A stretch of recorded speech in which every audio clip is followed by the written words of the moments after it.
let's jump right into this Josh Gordon trade. What'd you think of it? I did think this. When they said they were going to release Josh Gordon, I thought of a few teams. Dallas was one, and the Patriots was the other one. Because of the environment and because of their culture and the resources they would put around this young man. The upside is, we already know what that is. If he's on the field, if he's being accountable, if he's handling his business. And if it doesn't work out, they've been here before, with a couple of players, Ocho Cinco, Haynesworth, a fifth-round pick. So I was saying, like, for the Patriots, they're thin. They wouldn't make this move if they didn't need to. They're thin.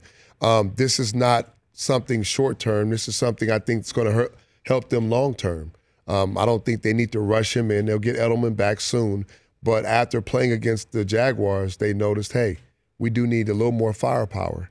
And we can bring a guy like this in, and if we can get him to conform to our culture and what we do here, I think it'll be extraordinary. It's Honda Insider Report here with Willie McGinest. You're the perfect guest for this sort of thing. So what happens when Josh Gordon gets acquired? Walk me through how they're going to initiate him and they do your job way. Well, first of all, I think he's going to have a conversation with Bill Belichick and ownership. And they're going to have to be pretty raw and uncut with him and him with them as well.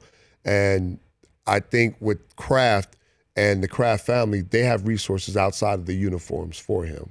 Outside of a football player, because I think it starts with his life first. He got to make sure his life is in order and he's making the right decisions. You don't think they did their due diligence on that before the trade? I definitely think they have, but it's still up to the individuals. Josh has to want it.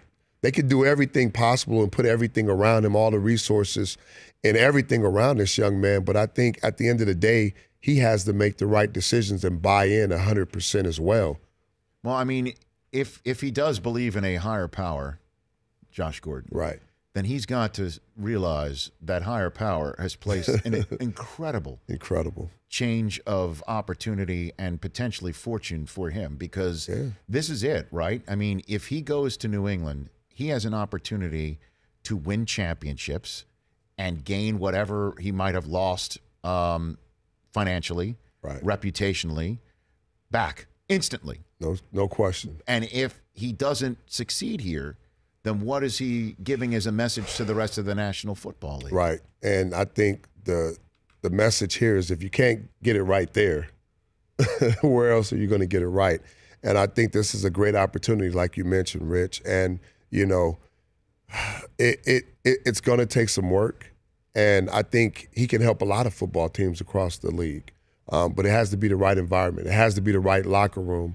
It has to be the right support system. I think the players understand that. And, I know Rob Nikovich came out and was like, what kind of message is this to the other players? Well, if I was in that locker room, I would be excited. And it's not a teammate, it's a family member now. And that's how we treated everything in New England, as family. It wasn't just about football, and I think that's what made us so close as a unit. And I think a guy like Tom and guys on this offense and on the other side of the ball, the good personalities and characters they have in that locker room will come together and wrap their hands around this young man. And sometimes, Rich, you need a fresh start. You need to be in a different environment. Cleveland did a great job, I would say, with trying with Josh Gordon. It didn't work there. This is another great opportunity for him. So we'll have to wait and see what happens. But I think if he wants it, it's going to happen, and it's going to be – I'm not going to compare it to Randy Moss because that was special and unique, but I think he's going to have the same type of impact. Well, in terms of, the comparison to Randy Moss, let's get into the football aspect of this here in the Honda Insider Report with Willie McGinest. And I'm kind of hesitantly broaching this subject because football may turn out to be insignificant because of all the other aspects of Josh Gordon's life that potentially might prove that he's not ready for football. Okay, so but for the moment, let's assume that he is ready for football and he's ready to play football.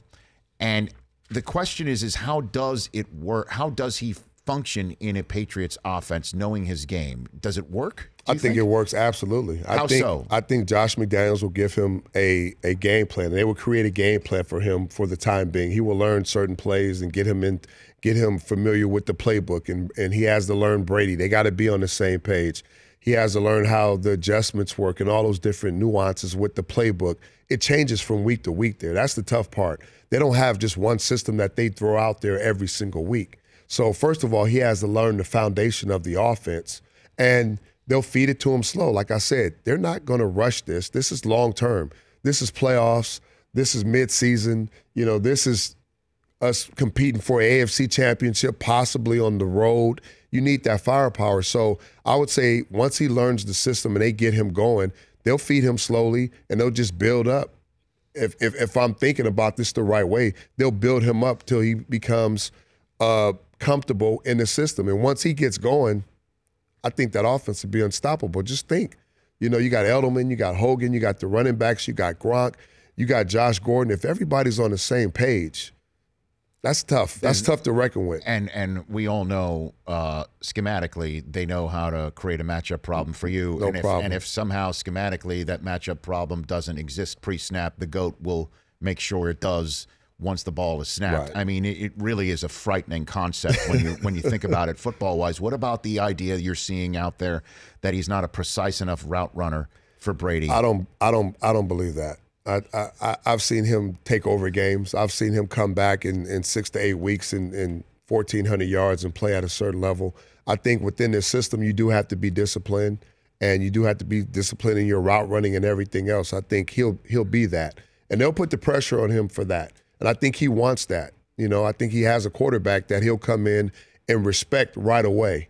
He'll respect Josh McDaniels. It's proven, like you mentioned, over a couple of decades of seeing this. Why would you go against the grain? So it's going to take some for him to learn and for him to play at a certain level and to make sure what he's doing is going to be on the same page. But I don't think his route running is going to be an issue. He's closer to being in his prime than he is towards the end of his career. That's my opinion. He's played 11 games since his 2013 season, Right. where he had a breakout on-field season. But the reason why he's played only 11 games is he admitted he was drunk or he was not sober every single game day. The Rich Eisen Show, weekdays at noon Eastern on Audience.